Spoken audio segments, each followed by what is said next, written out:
why is there this societal expectation that men are supposed to be right in getting all these things perfect? It's a bit frustrating, I'll be honest with you. Like, why? If I wear something and I want you to talk about it, I would verbally ask you. I'll say, can you not see that I'm wearing, what do you think of my shoes? I think I ask you that. If I want you to make a comment about it, I'm like, what do you think of my shoes? Do you like my dress and don't you? Stuff like that. I call your attention to them, right? Yeah. I think there's this weird thing in the society where it's expected that men just by default spontaneously say these things. You know, I think society is unfair to men. I'm just gonna say it like that. What? Especially emotionally. I'm being honest with you. I think about it all the time. Men rarely have the opportunity to unleash their emotional burden. And it's just the way it sucks. I don't think society is fair to men. How far? Sac passe. Guys, welcome to another episode of Jollof Kompa, where we talk about navigating life and marriage through our own unique perspective. Mm-hmm. I'm Alexis, and this is my husband. Yes. Yeah.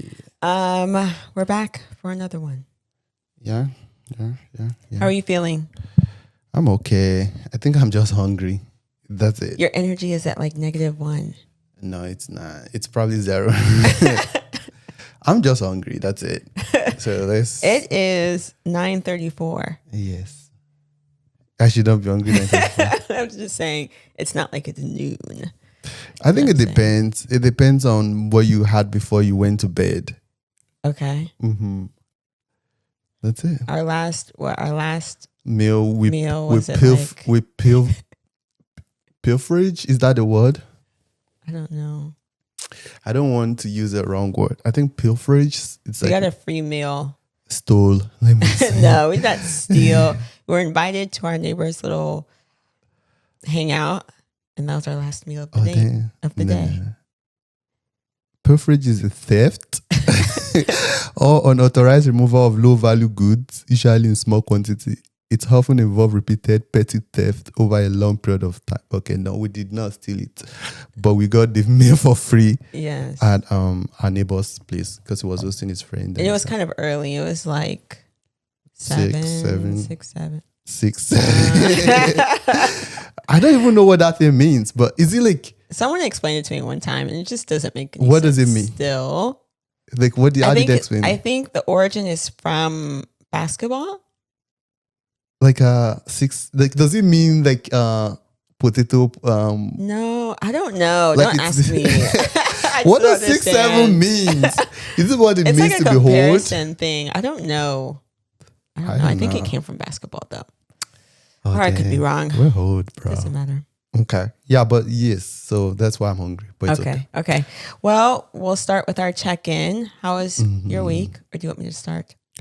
I think you should start. Think I should start? Yeah. The week was good. We had a bike ride, which is good. We got that in. Oh, we got lost in the process too, but yeah. Did we? You forgot that I was trying to go to the trail and then I went to a different one. Oh, yeah. We couldn't find the entrance. Yeah. But once we found the entrance, we were good. That was a highlight of the week. Work was fine. I think we're both in a midlife crisis when it comes to work, but it's fine.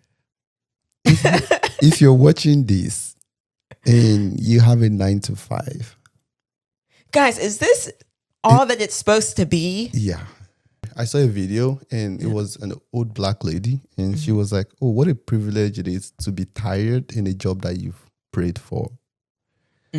So although I swiped up really fast, but I still got the message. I was like, yeah. How can you be so right? But yeah, is this it? Is this it, guys? Is this? I think this is why it's so important to have something that you do, that you like, that you enjoy outside of work. It doesn't matter because if you're tired, you're tired. If you're exhausted after 9 to 5, what can you do? No matter how much you enjoy doing that thing, you're still tired. But you can have something to look forward to. If it's something that you really enjoy, you'll make time for it. It's the same thing with exercise. You're tired, but you still go. Babe. What? Very few people in the world truly enjoy exercising. Okay. Very few. You can count them on. Like, do you think Do you think there are people that sit down and say, I can't wait till my workout at the end of the day? Some people are like that, babe. The psychopath amidst us. Very few. I mean, I'm not saying people don't do it. I mean, of course, you have to do it if you want to stay healthy and such. But it's more or less like, I look forward to my work. I'm so stressed at work. I'm looking forward to my workout. But some people use it as like a stress reliever. Like, I can't wait to move all this stress around. I'm happy Go for to them. the gym. I'm really happy for them. You know. But continue. How was your week? It was good. I finished a class yesterday, which is nice. Congratulations. And was it yesterday? No, it was Friday. I think it was the day before. Friday. Yeah. Because you had your first Friday and then. Yes, which was great. And then, yeah, a solid week. It was fine. Yeah. How was yours? Yeah, my week was good. I don't think I have anything to really complain about, to be honest. It's either the complaint is gone or it's the same old complaint, so it's okay. Okay. There's no point in. Let me see. I don't think I have anything new, brand new thing to complain about. But I think it's okay. I think we finished our painting. Oh yeah, that's. I think did we do that last week or I think we finished it last weekend. During the week. Oh yeah, it was. I am never painting anything again. It's okay. You can go ahead and paint whatever you want. But yeah, but I don't think there's anything special about my week, to be honest with you. I think I went to work, we went for a bike ride, we came back home, slept, on repeat. So that's it. There's nothing crazy exciting. Well, I have a travel coming up in August. It's gonna be my first travel in my new role. You booked that last week or this week? Well, I submitted the application and then it was the travel application was up. Because that's the thing, that this my new job, I have to submit because we don't have corporate credit card, which is strange.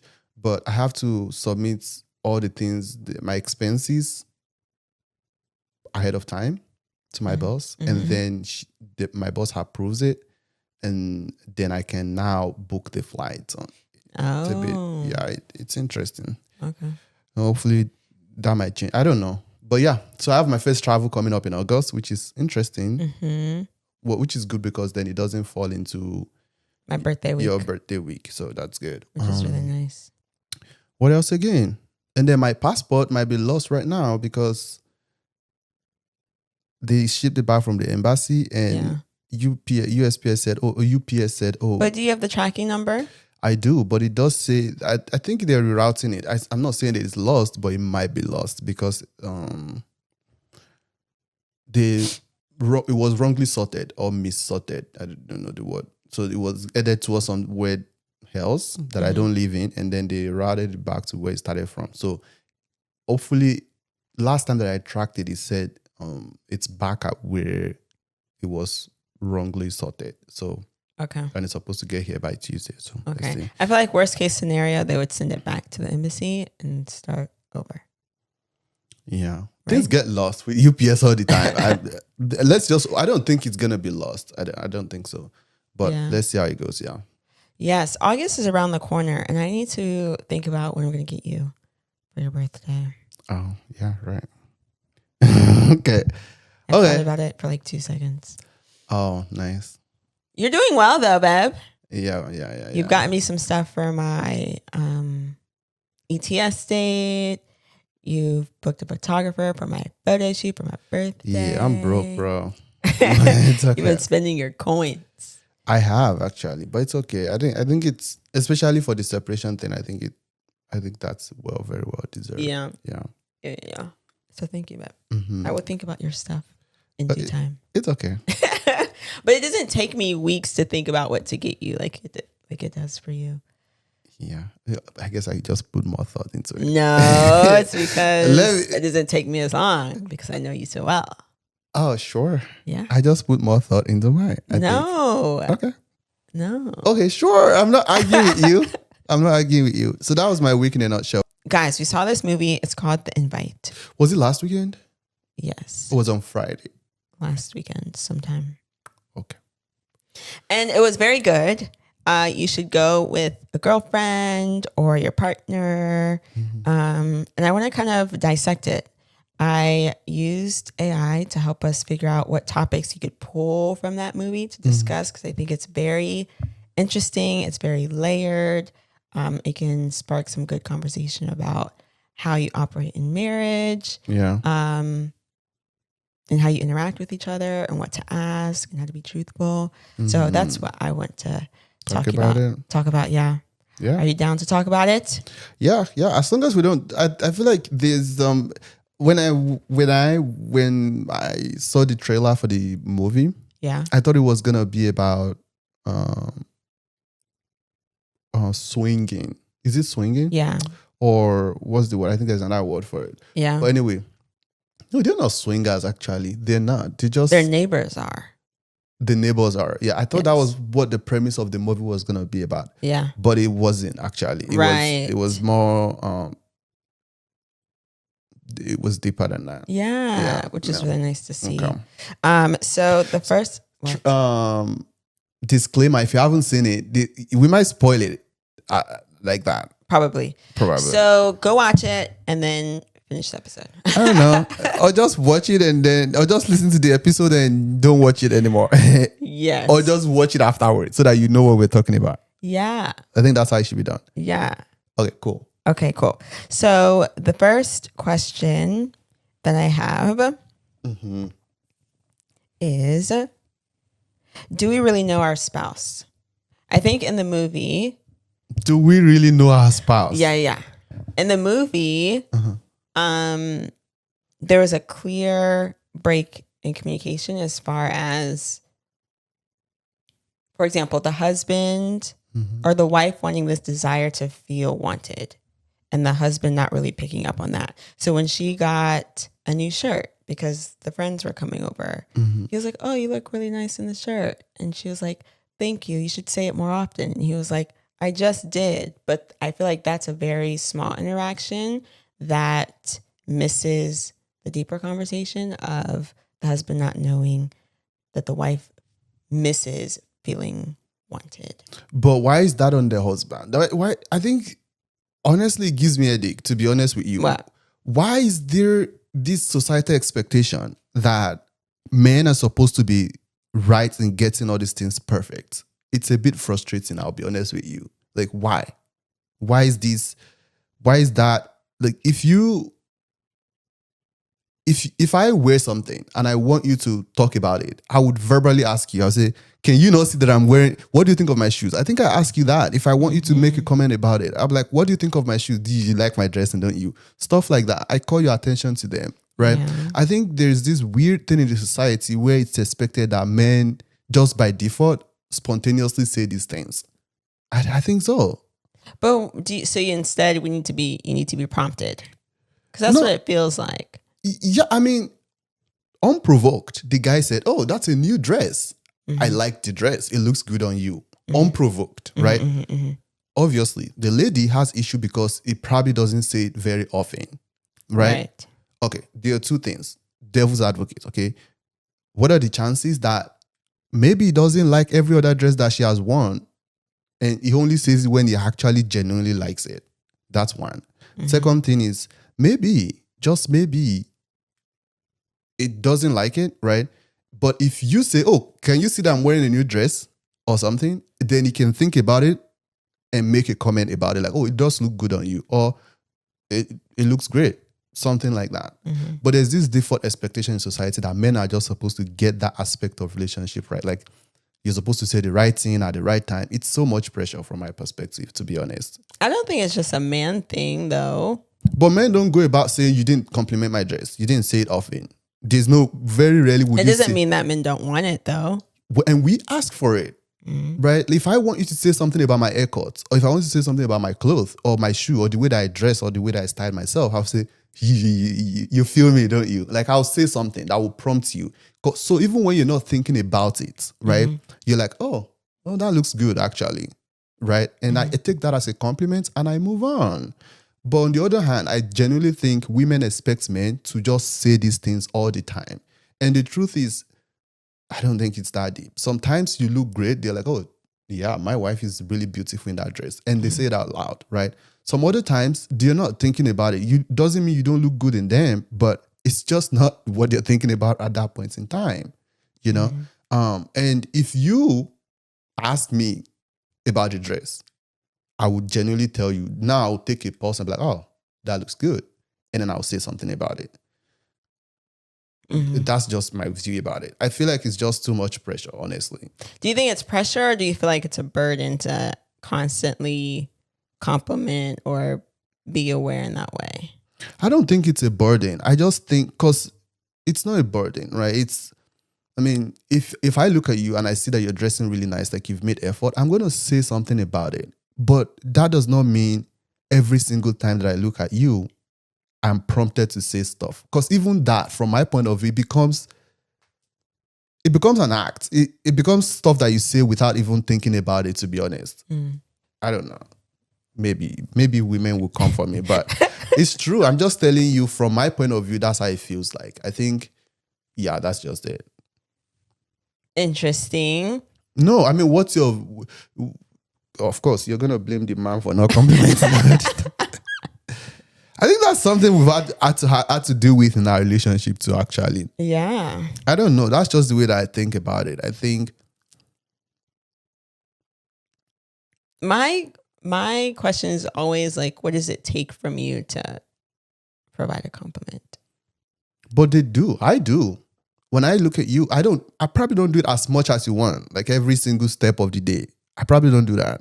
But I do. That's not what I'm asking for, by the way. Like every single day. Yes. No, I'm just saying that I probably don't say it as often as you want me to say it. Does that accurately capture what you're saying? Okay. But I do, right? Okay. Not just as much as you would want me to do it. Okay. And I'm telling you from my point of view that there are instances where it's not because the dress is not great, right? It's not because you don't look beautiful, because you look beautiful all the time, right? And I see that. And that's why I say this person, I want to be with them for the rest of my life, right? And when you dress up and I'm like, oh, that looks good, I say that. There are instances where, from your point of view, I miss the mark. I don't say it, right? In those instances, I think grace should be provided to men to be able to think about it and say it when you want, not just throw a fight about it or make it. But in their instance, I don't think it was just throwing a fight about it. I think there was clearly a lot of issues, and that could have just been one of them. Yeah, but also you know that the reason why she said that is because it has happened over and over and over and over again when she expected him to say something about our dress and he did not. Yeah. And she just moved on. And that kind of builds resentment over time. So even when he's doing it now, it doesn't count in our book anymore. Why not just have a conversation about it and say those things rather than having it pile up to the point where I think men and women are just wired differently, and we both need to come to that understanding. Like that somebody doesn't say something about your dress very often does not mean they don't like you. Does not mean they don't want you. That does not mean they don't find you attractive. Because this same person will say it in another instance when they're actively thinking about it. That's what I think. I don't know.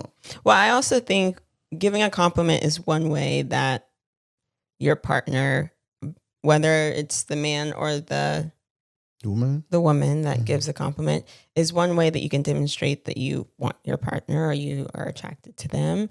Another way, in the movie, we see that she has like this silent communication with the neighbor. Yeah, that's just crossing the line. She has this routine of walking by the window naked, knowing that the neighbor is watching, and does every day because that also makes her feel wanted in a sense. But that's good actually. Why can you not talk to your spouse about this? Because also in the guy's defense, he's in a very bad place. And I think that's part of it for sure. Like he's not if you feel thinking about her at all. If you feel sad. Less fulfilled in life, yeah, there are gonna be windows where you see the beauty around you, but not all the time. Yeah. So he's in a dark, deep trench. It's true. It was very sad. Yeah. Because he had like this, he carries this whole battle in his head of failed dreams and aspiration, right? Yeah. And he goes through life doing all of that, right? And he still has to provide for the family because she doesn't work. Yeah. He has to go out, provide for the family, come back home, you know, be as present as he possibly could, right? Mm-hmm. But in all of that, she still has this deep hidden issue with him. You know, I think society is unfair to men. I'm just gonna say it like that. What? Especially emotionally. I'm being honest with you. I think about it all the time. Men rarely have the opportunity to unleash their emotional burden. And it's not. It's just the way it sucks. I don't think society is fair to men. Because of all of that, this man carries around a failed dream and aspiration, right? Resentment towards himself, not even towards others. I mean, of course, it shows to others too. But you're mad that he doesn't say your dress looks very great often. Yeah. That's crazy. He's not living by himself. He has a wife, though. I know. Okay. How does that change? So you're saying that he should have no responsibility in connecting with the wife because he's dealing with all of these things? No, I'm saying that to him, there are bigger fish to fry than the clothes at that point in time. He's obviously not in the right state of mind, right? And to his fault, he could have communicated that to the spouse too. You know, I think that's where communication comes into play, where even though you don't know how to describe what you're going through or something, I think you hold it to each other to be able to make an attempt at talking about it or seeking professional help, something like that, if you can afford it. But I think of all the things that man was dealing with, your dress is the least of his things. That's just it. It's just broken. Let me put it that way. Yeah, it's fucked. Sorry. Yeah. I disagree with your statement about society being unfair to men emotionally. Yeah. Is that what you're saying? Yes, I think so. I strongly believe that, actually. Is it because you guys don't know how to communicate your feelings, or there's never a space for you to communicate your feelings? I think it's because men generally are not allowed this space to communicate their feelings, honestly. I don't think that's true. I think it is true. And honestly, but I think it's also... Why do you think... It's also on you guys to know how to communicate those feelings. Thank you so much. Why do you think men are terrible at communicating their feelings? Do you think women, by default, are just born to be able to communicate their feelings?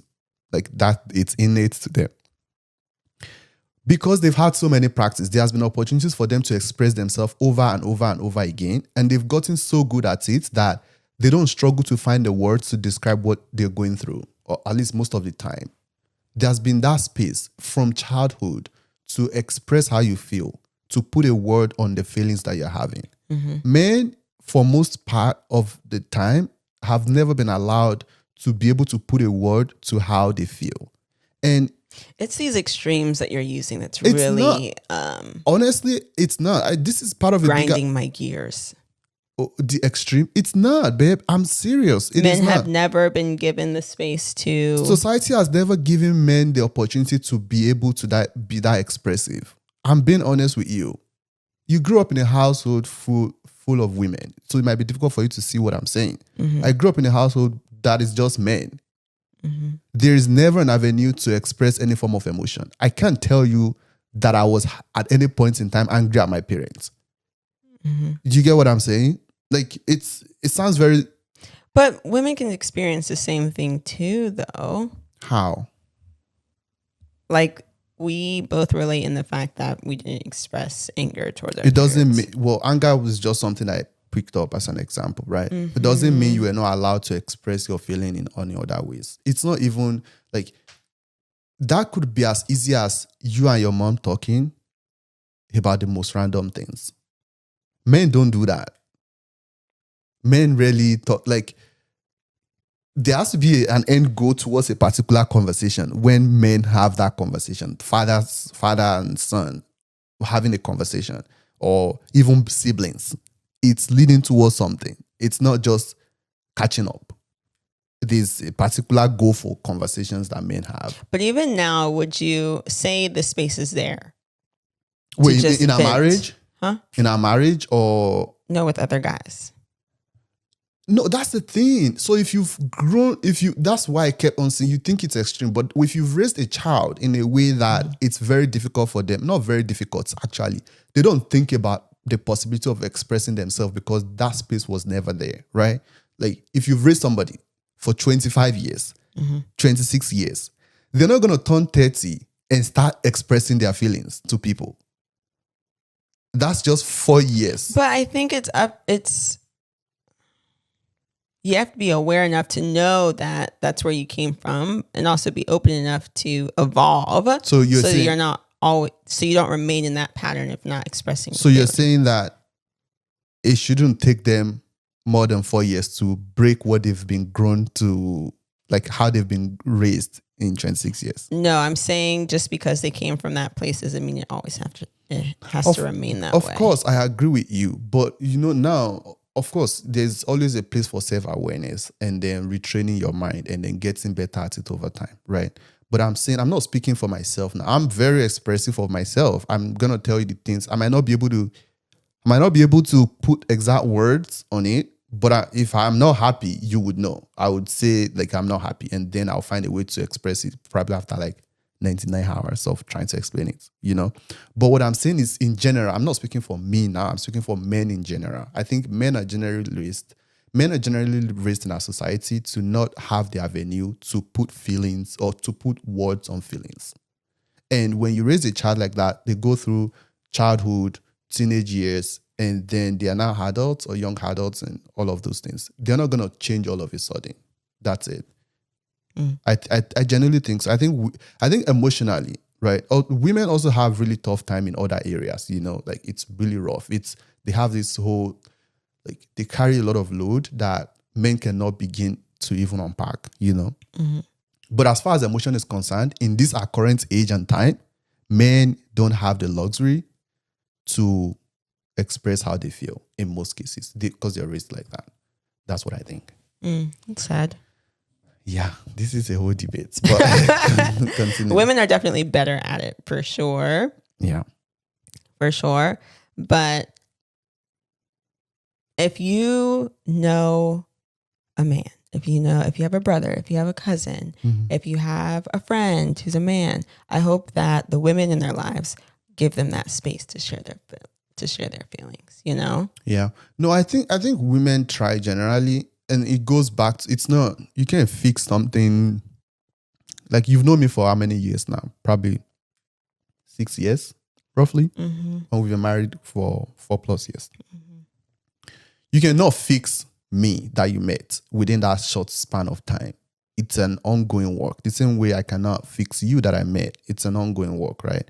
If it takes 2 decades and 2.5 decades to build that character that you met when we met, it's not going to take you half of a decade to fix it or to make that person all of a sudden be very expressive. Or all of a sudden be in a capacity where they can forget even emotion, for example. Right? I was thinking about it the other day. I'm like, I have never seen my parents go on a date. I never saw them. It's true. I'm being honest with you. Yeah. So now you pick somebody from that environment. I can count the number of times that I saw my parents kiss each other affectionately, probably like 2 or 3 times. And you pick somebody from that environment and you throw him into this environment. There's going to be stuff lacking. Because it's just catching up. Yeah. You get what I'm saying? Yeah. And it goes back to the emotional parts too. Right. Now, it's not culture specific, but it's just general in the world where there's barely space. I don't know, man. What do you mean you don't know? What do you not know? Why blame society? Is it the people who are raising the men, or is it society? Who is the society? Is it not the people in the society? I'm not blaming society, actually. I'm just pointing. Because you said society is not fair to men. I am not blaming the society in the sense that it is just the way things have been done, right? If you see a particular like there's this author that I like, Chimamanda Adichie. She's a Nigerian, and she had a whole speech about feminism and all of that. And one of the examples that she gave was that the differences in the way we raise our child starts from the chores that you assign to the kid in the house, right? Mm-hmm. So if you have a male child, there's a particular task that you assign to them. A female child, there's a particular task that you assign to them. They grow up thinking that this is a male task, this is a female task, you know?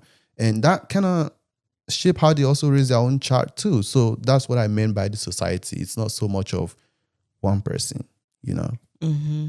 Yeah. Okay. Well, I'm doing so many talking in this episode. I don't want to do that. it's because you are passionate about defending the men. Yeah, it's just the world. I think it's just fair to put all of that into context. Men don't complain that you didn't compliment. Look at that. Wow. Men don't complain. Men rarely complain that you didn't compliment my outfit. But men want it though.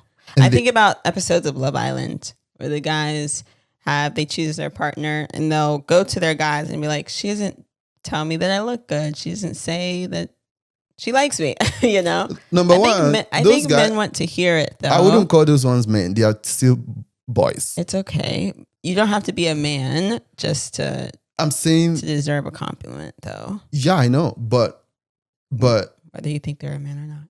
No, I'm saying they're still I don't hold it 18, 19, 20.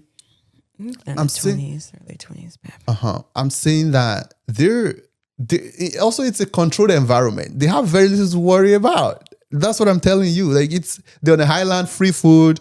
They have free food, no worry about rent. Babe, so you're telling me that if I never said anything about the way that you look, the way that you dress, at any point in time, it wouldn't bother you? I would ask you about it. I'm going to ask you about it. I'm not going to go to my friend and be like, Alexis does not talk to me about the way that I dress. I'm going to verbally ask you for compliment. But that's not everyone. I'm saying that, well, it might not be everyone, right?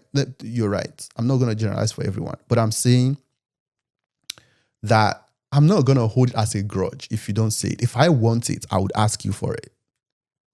I would call your attention. No, I wouldn't say compliment my dress, but I'll call your attention to the things that I'm doing that I think is special.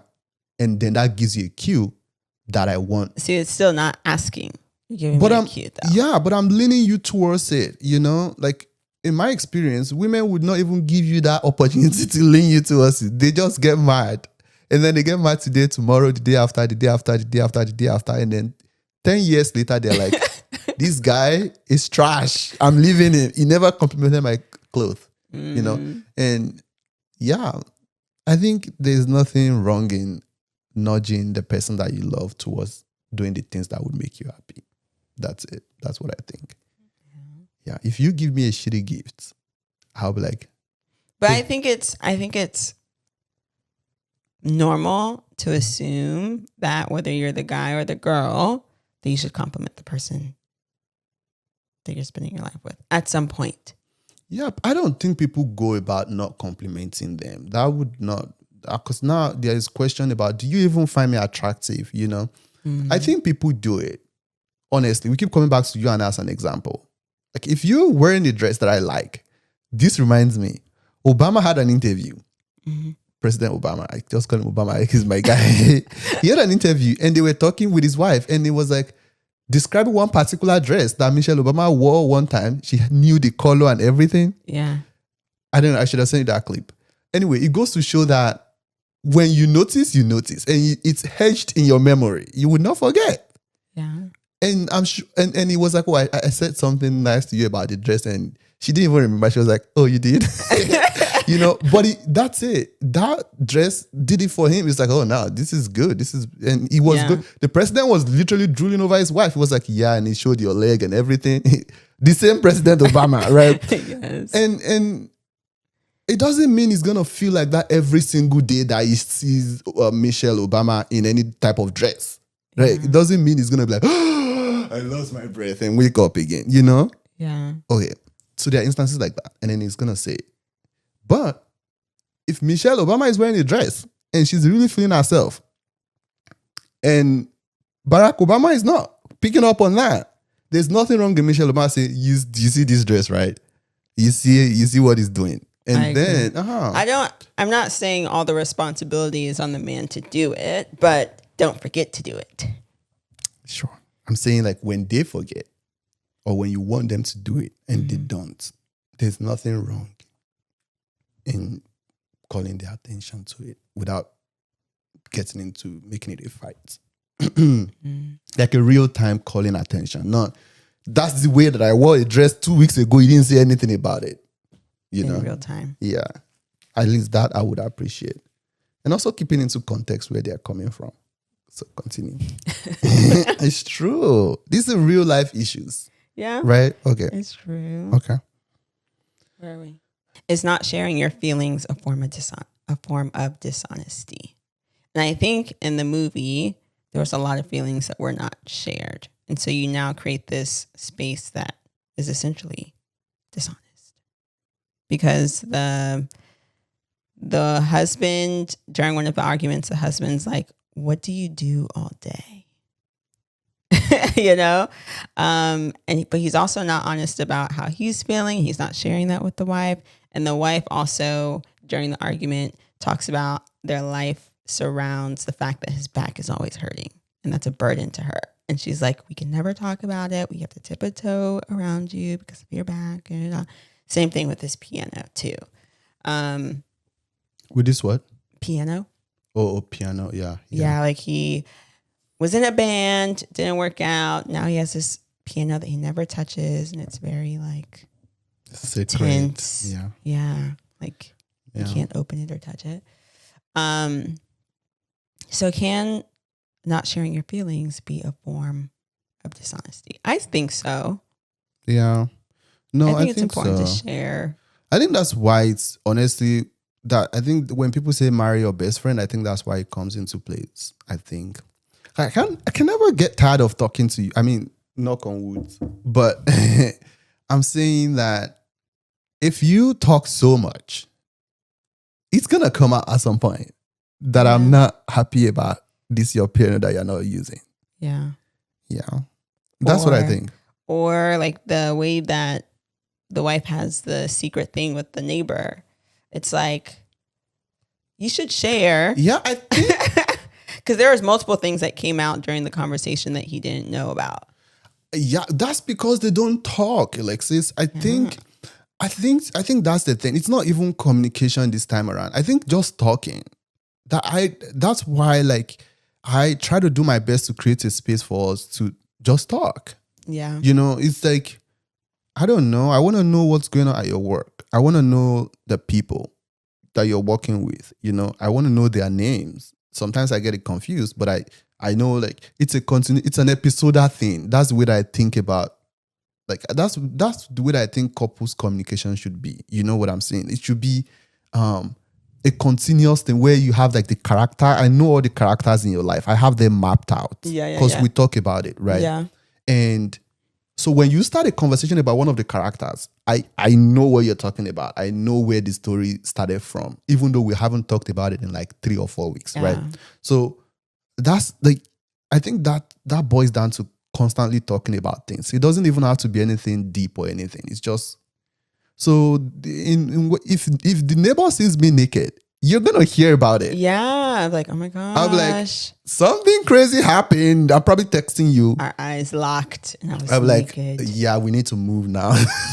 You know what I'm saying? Like, yeah. So I think it boils down to conversations. Just talking. And like your spouse, your person needs to have a level of curiosity and insight into what you're doing, like what your partner is doing too. So say like your spouse isn't really a talker. I'm not that much of a talker, but you have a level of curiosity to ask questions and figure out what's going on. Yeah. And I think if the husband had that level of curiosity to come outside of all the things that he was dealing with in his brain, he would know how his wife spends his time at home. You know? No, I think I agree with you. I think you have to genuinely like the person that you're marrying. That's just it. I don't think and I don't think there's another other way around it, because I don't like listening to people. I don't know if you know. Like, I get tired of listening to people. Really? Yeah. It's like, Because in my mind, when you're talking, the person is talking. The person I don't hate them. It's just I'm indifferent about their existence. Yeah. It's for the lack of better word, Yeah. right? So, because when you're talking, I'm like dissecting the things that you're saying in my head. I'm like, whoa, maybe you shouldn't have gone there. Maybe you could have eaten before you left the house so that you don't pass out. Or maybe you should block the person's number so that you don't go back to them. You know, things like you're talking, I'm like thinking about all of that in my head. Mm-hmm. And I can't say that. So I'm just like, that's crazy. Why do you feel like you can't say it? Because we're not that close. Now I have to explain why. No, it's like, it goes back to that too, right? I think it goes back to, I think we've talked about it before, where the things that I say to you, I'm not going to say it to most people in life, you know? Because to me,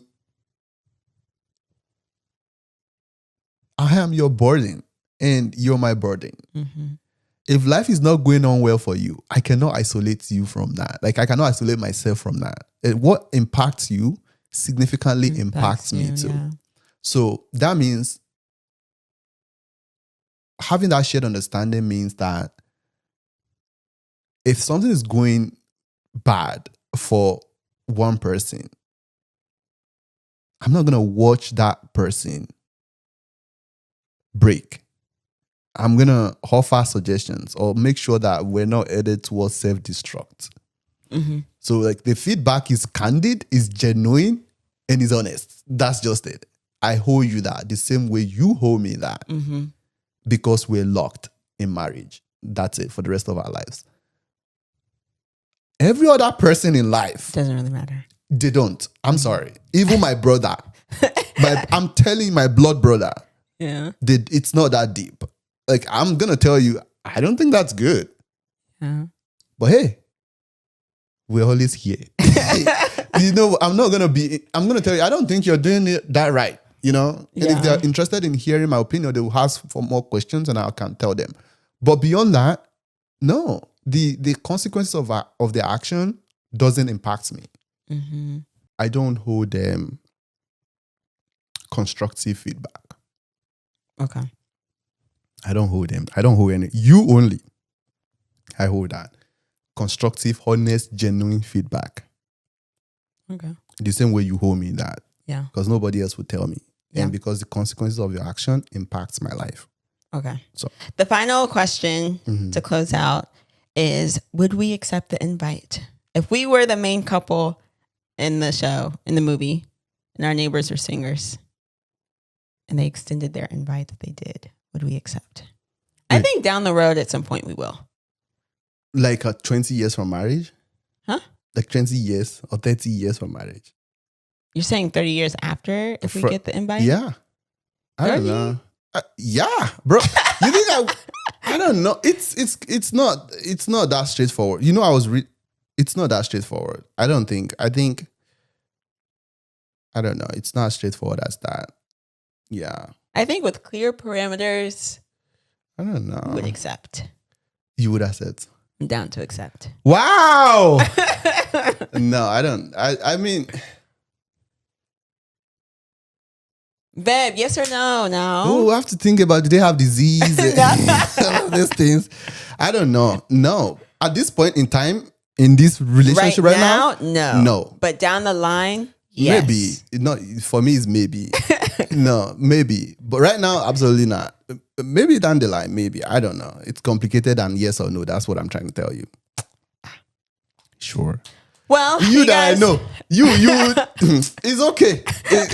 I can have a whole episode on this. That simple question, I think is simple. No, I can have a whole episode about it. Yeah. You go to the church altar and start cutting your blood as sacrifice. Say, God, I have sinned against you. I know I'm no longer worthy of this blood. Is swinging a sin? Of course it is. Is it? What do you think it is? Okay. It's an activity with your spouse, though. Do you even know what it means? The other person sleeping with the other person's spouse. Like, you guys are exchanging bodily fluid. But your spouse is there. Okay, so let's do a little Bible study. When the Bible says that your body is the temple of the Lord, yes, it means not just your spouse that your body should be sacred to. Yes. it should also be sacred to your heavenly Father. Yes. Okay. So I see the game you're playing is that with your spouse consent, you're covered in that domain, right? Because that's not cheating, right? But as a temple of the Lord, do you still have that opinion if you think of your body as the temple of the Lord? No. Okay. So just so you know, as a temple of the Lord that your body is, it's a sin. Okay. Okay. As long as you have that understanding. But yeah, I don't. I think people have to. People do it. It's not. I don't think it's that deep as far as like. It's just the premise of getting into that kind of stuff has to be. I don't know. You have to have a reason. You can't just fuck around and be like, oh yeah. Yeah, there's really no going back once that There is no going back. can of worms is opened. Yeah, there's no going back. And also, there has to be some underlying issues. Like, not issues per se. There has to be a reason. Does there? Yeah, I feel like, yeah, I think it's more complicated than that. Reason is that I think it's complicated. Well, guys, we'll talk about our swinging possibilities in the next episode. We're not talking about that. That's for sure. And number one, just so we're on the same page. What? It's not happening. Now. I don't know. I might change about it in the future, but for now, it's not. Just so we're on the same Yes. page. Imagine you say, oh, yeah, let's do it. And then you say, oh, I have a guy already. I had someone in mind. He's like, oh, I'm like, oh, yeah, just let me text him. Oh, it's down. And now I have questions because what do you mean? I have a couple in mind already. Yeah. Like, no, it's okay. I got, let me handle it, babe. I can arrange. No. Anyway. Thank you for listening. Mm-hmm. If you're watching on YouTube, subscribe. If you're listening on Spotify or thumbs Apple up Podcasts, and do all of rate, those nice things. Thumbs up. Yeah. Encourage us.